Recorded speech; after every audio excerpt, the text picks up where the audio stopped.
गैमीटोजेनेसिस गैमीटोजेनेसिस यह reproduction chapter का एक टॉपिक है। गैमीटोजेनेसिस को परिभाषित करें, यानी कि जब मेल गैमीट फीमेल गैमीट का निर्माण होता है उसे हम लोग गैमीटोजेनेसिस कहते हैं। यह दो प्रकार के होते हैं, स्पर्मेटोजेनेसिस और ओजेनेसिस। स्पर्मेटोजेनेसिस क्या है और ओजेनेसिस क्या है?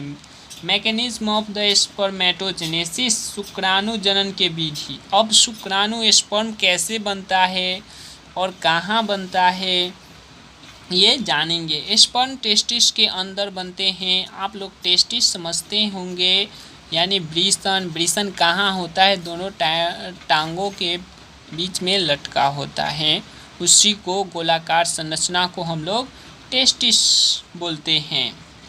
अब वो कितने स्टेप में पूरे स्पर्म, उसके अंदर कितने स्टेप में स्पर्म बनते हैं? उसके अंदर स्पर्म बनने के लिए 7 स्टेप चाहिए। पहला है जर्मिनल इपिथीलियम। अब स्पर्म बनने के लिए उसका कोई कुछ से बनता है, जैसे आटा से रोटी बनता है, चावल से भात बनता है। उसी तरह उसी के परत होते हैं। टेस्टिस के अंदर एक परत होते हैं, उसका नाम है जर्मिनल इपिथीलियम। इसी का कोशिका स्पर्म बनाने में भाग लेता है। उसे बोला जाता है स्पर्म मदर सेल। अब स्पर्म मदर सेल माइटोसिस क्रिया में भाग लेगा और वह विभक्त हो जाएगा स्पर्मेटोगोनियम में।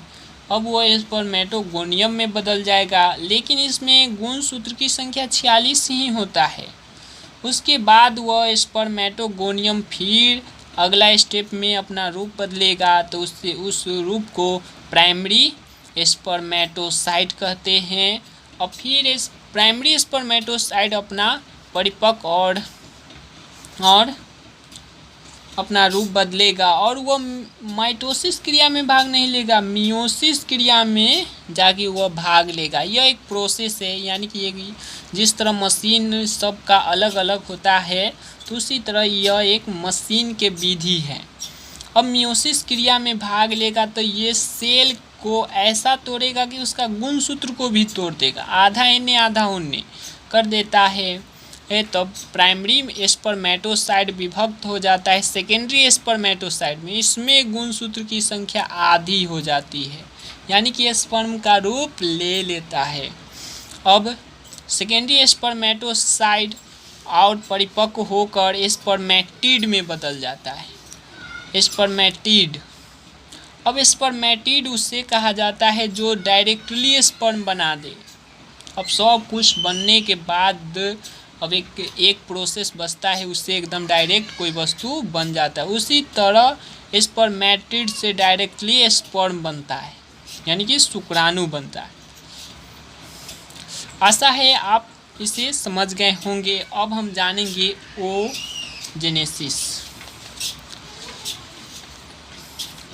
ओजेनेसिस यह फीमेल में होता है, यानी कि अंडाणु जनन। फीमेल के अंदर अंडाणु कैसे बनता है? जिस तरह उसके अंदर स्पर्म बना, उसी तरह इसके अंदर भी अंडाणु बनेंगे। इसमें भी एक जर्मिनल एपिथेलियम चाहिए। उसके बाद जर्मिनल एपिथेलियम बदल जाएंगे एक मदर सेल में। अब एक मदर सेल माइटोसिस क्रिया में भाग लेंगे तो ओगोनियम में बदल जाएंगे। ओगोनियन फिर कुछ परिपक्व होंगे, जवान होंगे, तो वो बदल जाएंगे प्राइमरी ओसाइड में। अब प्राइमरी ओसाइड माइटोसिस क्रिया में भाग नहीं लेकर वह मियोसिस क्रिया में भाग लेंगे, और मियोसिस क्रिया में भाग लेंगे तो आधे आध बढ़ जाएंगे। 23 क्रोमोसोमें ने 23 ओने उसमें तो वह प्राइमरी ओसाइड बदल जाते हैं सेकेंडरी ओसाइड में। अब सेकेंडरी ओसाइड में बदलने के बाद अब सेकेंडरी ओसाइड में एक पिंड का निर्माण होता है जो प्रोजेस्टेरोन हार्मोन निकालता है। एक हो जाता है ओटिड में बदल जाता है जो डायरेक्टली ओवम अंडाणु का निर्माण करता है। ओवम का निर्माण करता है। आशा है आपको समझ में क्यों। Watch this video. अब अलग दूसरा टॉपिक पढ़ेंगे। इस फोटो में आपको structure of the human ovum यानी कि अंडाणु का फिगर दिखाया जा रहा है। यही है अंडाणु।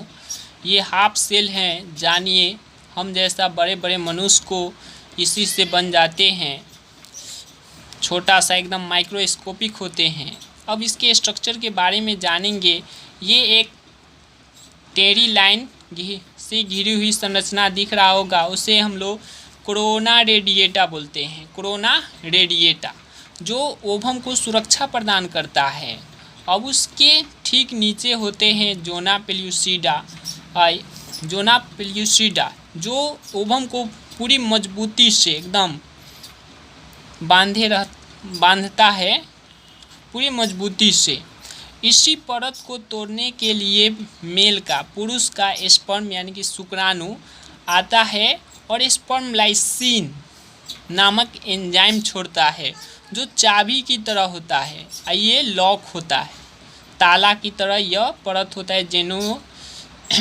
जोना पेल्यूसिडा यह ताला की तरह होता है जो स्पर्म लाइसिन एंजाइम से खुलता है और कोई एंजाइम इसे नहीं खोल सकता। तो स्पर्म के ऊपर एक्रोसोम होते हैं जो स्पर्म लाइसिन एंजाइम छोड़ते हैं और इसमें टच होने के बाद यह ओपन हो जाता है और शुक्राणु को एंट्री अपने अंदर आने के लिए इजाज़त देता है। यही जोना पेल्यूसिडा परत करता है। उसके बाद है विटेलाइन मेम्ब्रेन जो इसके अंदर जो द्रव भरा होता है उसको कंट्रोल करता है। इसके अंदर कुछ पोषक तत्व भी होते हैं। Vitelline membrane. अब उसके बाद इसके अंदर के द्रव को क्या कहेंगे। अब पोखरा के में पानी होता है तो उसे पोखरा का जल बोलते हैं। नदी में पानी होता है तो उसे नदी का जल बोलते हैं। उसी तरह इसके अंदर, इस अंडाणु के अंदर भरे हुए द्रव को हम लोग ओ प्लाज्मा बोलते हैं। अब इसके अंदर एक केंद्रक होता है न्यूक्लियस। इसी के अंदर जिसका यह अंडाणु है उसका पूरा गुण, जो उसका कैरेक्टर है, उसका चाल चलन, ये सब कुछ नया लेके अपने अंदर समेटे रहता है।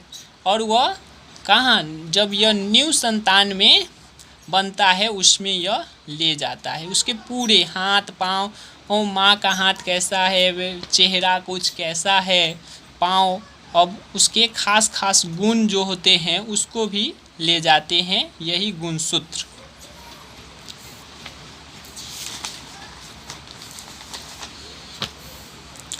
अब यहाँ पे हम दो फोटो दिखाया गया है। इन्हें है स्पर्म, ये इसी को, यही है स्पर्म और ये है अंडाणु। ये है स्पर्म, ये है अंडाणु। स्पर्म के बारे में कुछ हम बताना चाहेंगे। जैसे में देखिए, यही है एक्रोसोम। इसके ऊपर जो दिख रहा है ये है एक्रोसोम। ये टोपी की तरह स्पर्म पर, जैसे आप अपने माथा पर कैप लगाते हैं उसी तरह स्पर्म के ऊपर यह कैप के समान लगा होता है। इसी से स्पर्म लाइसिन एंजाइम निकलता है जो इसका जोना पेल्यूसिडा परत को अंडाणु के तोड़ने में मदद करता है।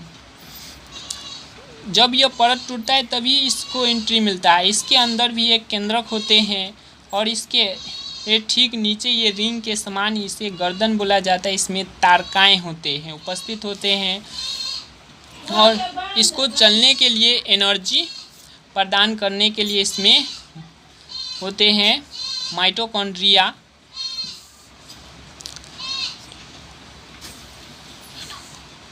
माइटोकॉन्ड्रिया होते हैं। अब ये दोनों एक दूसरे से मिलकर एक फूल सेल का निर्माण करेंगे जिसे हम लोग जाइगोट बोलते हैं। अब जाइगोट, दो कोशिका के अवस्था को जाइगोट बोला जाता है। अब ये जाइगोट अब विभाजित होकर 2 से 4, 4 से 8, 8 से 16 और 16 से 32, 32 से 64। तो वही जब यह 16 की अवस्था में आ जाते हैं तो उसे मोर्ला बोला जाता है। अब मोर्ला 32 कोशिका की अवस्था में आ जाता है तो उसे हम लोग ब्लास्टुला बोलते हैं। ब्लास्टुला, ये है ट्रांसफोटोप्लाज्मा, इसके अंदर भरा हुआ द्रव। इनर सेल जो आगे भ्रूण में अंग का निर्माण करेंगे वही है। अब इसके अंदर एक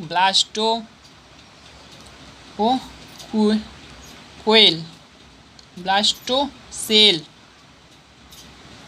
होते हैं।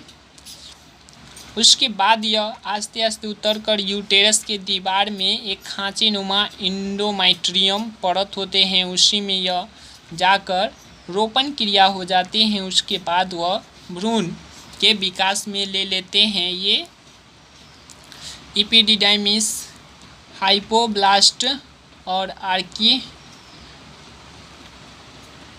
आर्केटेरॉन बोला जाता है। ये है यूटेराइन परत।